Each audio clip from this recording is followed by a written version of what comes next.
اسلام آباد میں چیئرمین پاکستان تحریک انصاف عمران خان نے ذرائع ابلاغ عامہ کے نمائندوں سے گفتگو کرتے ہوئے کہا، مسلمانوں کی کانفرنس ہو رہی ہے یہ، اور بات کیا ہو رہی ہے ایران کو آئسولیٹ کرنے کے لیے، بات کیا ہو رہی ہے حماس کو دہشت گرد اور حزب اللہ کو دہشت گرد. یعنی کیا پاکستان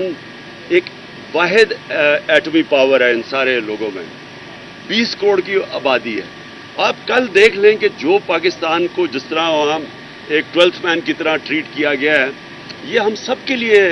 ایک افسوسناک بات ہے. پی ٹی آئی کے چیئرمین عمران خان کا مزید کہنا تھا، یہ پورا زور لگائیں گے کہ نیوٹرل امپائرز کے ذریعے الیکشن یہ میچ کھیلا جائے،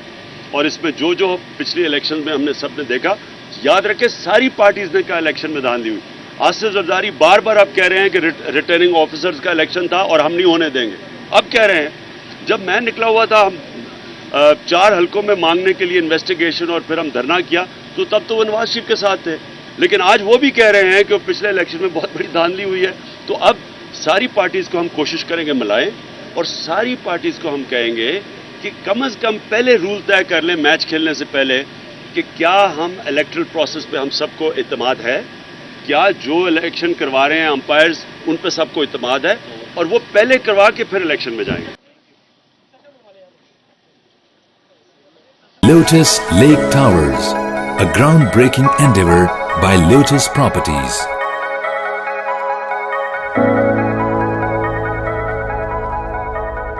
ملکی،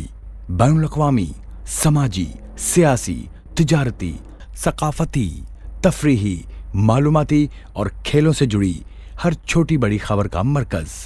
TNN TV.